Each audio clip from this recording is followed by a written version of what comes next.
American Nazi organization rally at Madison Square Garden, 1939. Supposedly 22,000 Nazi supporters attended a German-American Bund rally at New York's Madison Square Garden in February 1939.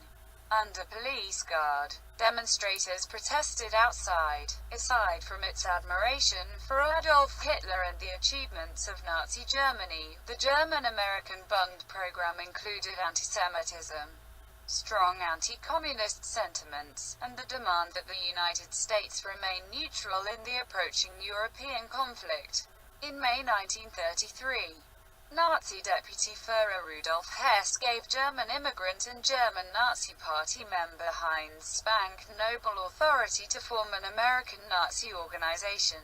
Shortly thereafter, with help from the German consul in New York City, Spank Noble created the Friends of New Germany by merging two older organizations in the United States, GAU-USA and the Free Society of Teutonia, which were both small groups with only a few hundred members each. The FONG was based in New York, but had a strong presence in Chicago.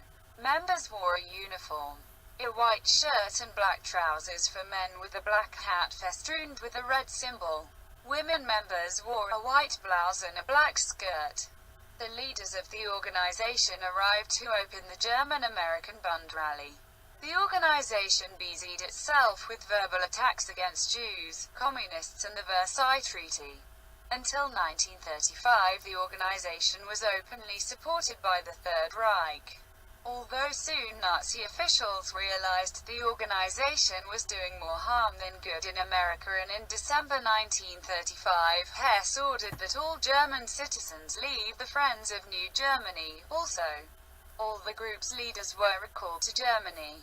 Not long after, the Friends of New Germany fell out of favor with the Nazis and was dismantled. A new organization with similar goals arose in its place. The German-American Bund, a German-American federation, was established in 1936 to succeed Friends of New Germany, FONG. The new name being chosen to emphasize the group's American credentials after press criticism that the organization was unpatriotic.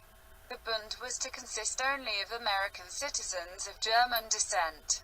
Its main goal was to promote a favorable view of Nazi Germany. The Bund elected a German-born American citizen, Fritz Julius Kuhn, as its leader, Bundesführer. Kuhn was a veteran of the Bavarian infantry during World War I and an alter Kämpfer, an old fighter, of the Nazi Party, who in 1934 was granted American citizenship. Kuhn was initially effective as a leader and was able to unite the organization and expand its membership. In February 1939, Kuhn and the Bund held the largest rally in Madison Square Garden, ironically, one which marked the beginning of the end for the organization, in front of a crowd of 22,000. Flanked by a massive portrait of George Washington, swastikas and Americans' flags, Kuhn attacked President Roosevelt for being part of a Bolshevik Jewish conspiracy, calling him Frank D. Rosenfeld, and calling his New Deal the Jew Deal. 3,000 members of the Ordnungsdienst, the militant arm of the Bund, were on hand, and fist fights broke out in the crowd among those who had come to heckle Kuhn. After the rally, New York District Attorney Thomas Dewey arrested Kuhn on charges of larceny and forgery. New York tax investigation determined that Kuhn had embezzled $14,000 from the Bund. The Bund did not seek to have Kuhn prosecuted, operating on the principle, Führer Prinzip, that the leader had absolute power. However, New York City's district attorney prosecuted him in an attempt to cripple the Bund. On December 5, 1939, Kuhn was sentenced to 2.5 to 5 years in prison for tax evasion and embezzlement. After the war, Kuhn was deported to Germany. He died there unceremoniously in 1951. Following Kuhn's arrest, the Bund slowly withered away, until its dissolution on the 8th of December 1941, after the attack on Pearl Harbor. After the United States declared war on Germany, federal officials began to arrest Bund officials. Kuhn's successor Gerhard Kunze was captured in Mexico and sentenced to 15 years of prison for subversive activities. 24 other officers were convicted of conspiracy to violate the 1940 Selective Service Act and served prison time.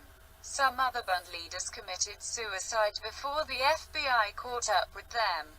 Although some Bund members had their naturalization revoked and some spent time in prison camps, most members were left alone after the organization was disbanded. There is a reason George Washington is up there and not Thomas Jefferson or James Madison Jr.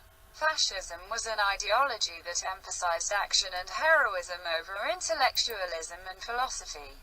This is why Hitler's ideal Aryan concept was a strong, handsome, and physically fit person rather than someone with a mind for civics.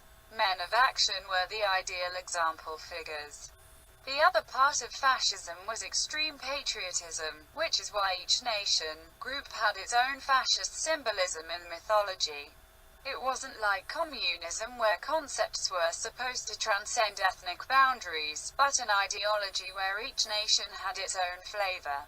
Washington, as a military leader, patriotic father, and someone whom a legend of heroism and virtue has grown up around, was the ideal figure for fascist groups looking to pull a symbol out of American history. Published on February 19, 2014.